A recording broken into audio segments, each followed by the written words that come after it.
Hello, you're watching World Talks on TVP World. My name is Sasha Farbach.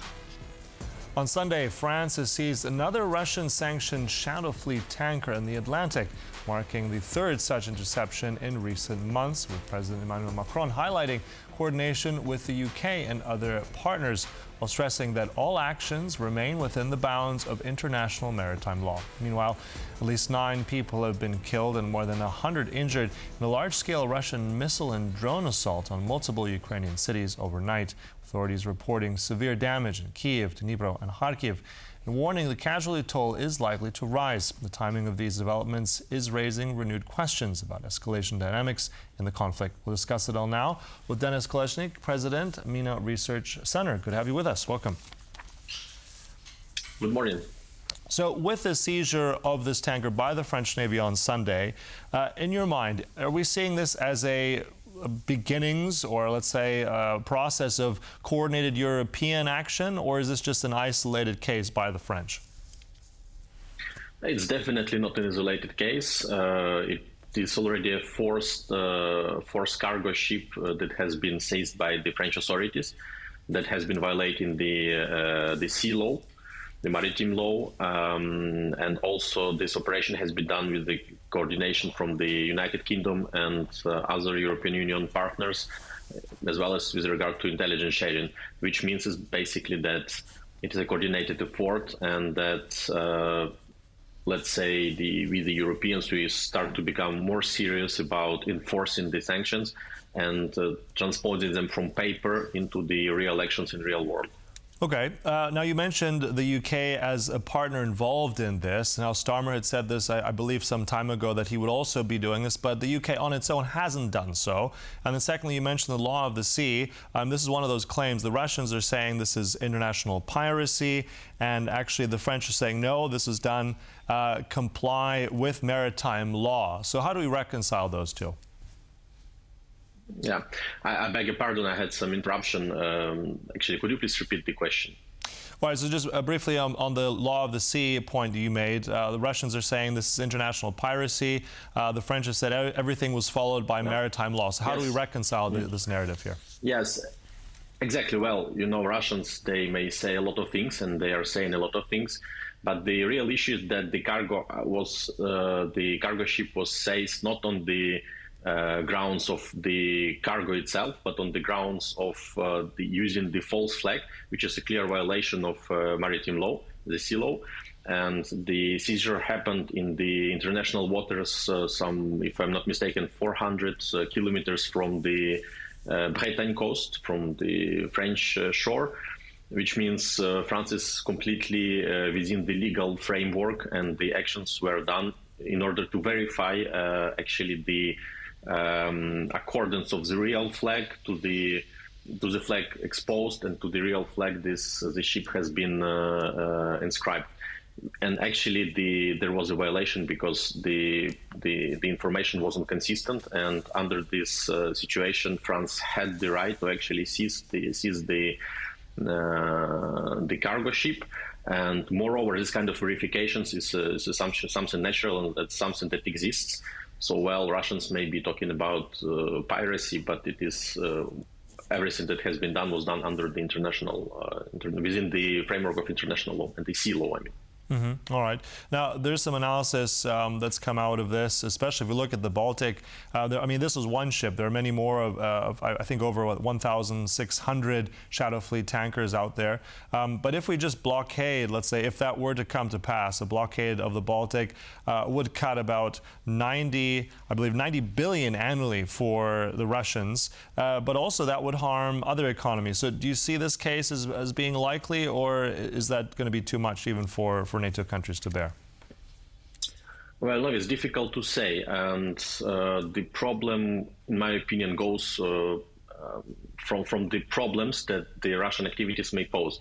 For example, if you remember well, in I guess it was September 2025, France seized a cargo ship, a Russian cargo ship, under the false flag as well, and actually that has been involved in the drone situation in the Copenhagen airport. So basically it served as a launching pad for the Russian drones. to create some problems in Denmark, which means this kind of situation is a direct threat to the NATO countries and to European Union countries.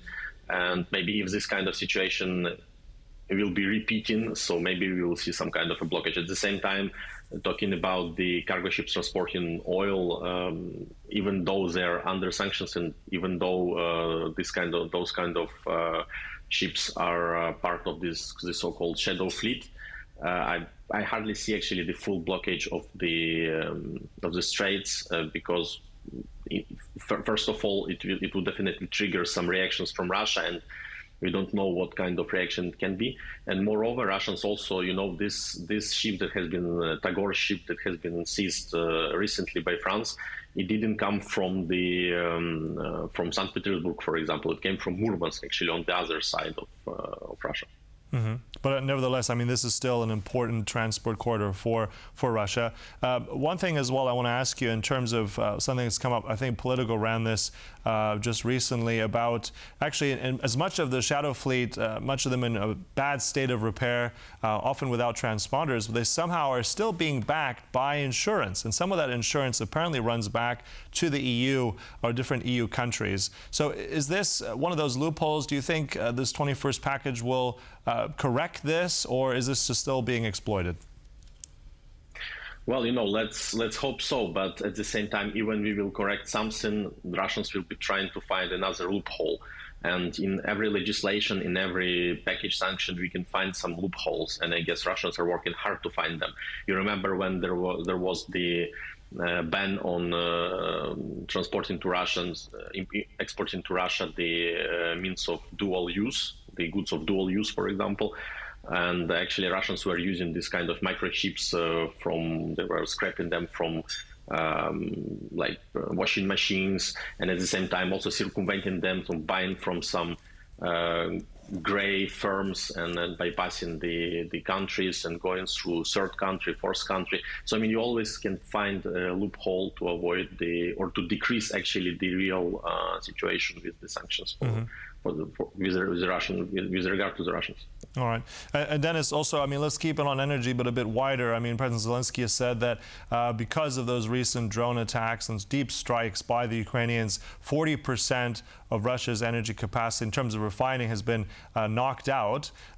We've also seen some very, very intense strikes by the Russians. In fact, just overnight onto Tuesday, hundreds injured. We're not even sure the full scale of the casualties.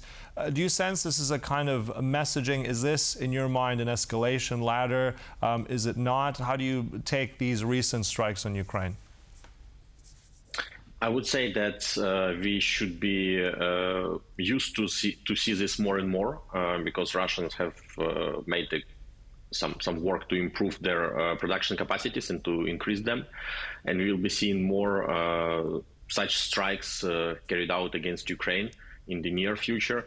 And in my opinion, this is done in order to coerce Ukraine into accepting some kind of a settlement under the Russian demands and under the Russian conditions, which at the same time we don't see a strong reaction from the European Union and from the Western countries, except for the political messages and communiques. So in my opinion, if this kind of situation persists and Russians, let's say, would be carrying out this kind of strikes during months, maybe 6 months, maybe up to 1 year, there are some possibilities that Ukrainian, I would put it this way, ability to withstand the Russian invasion may be crippled or undermined at some point.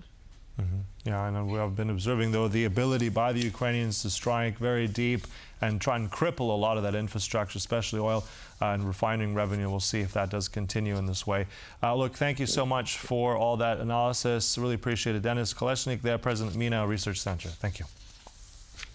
Thank you. Thank you for joining us. Let's stay right here on TVP World for more news and commentary. Goodbye.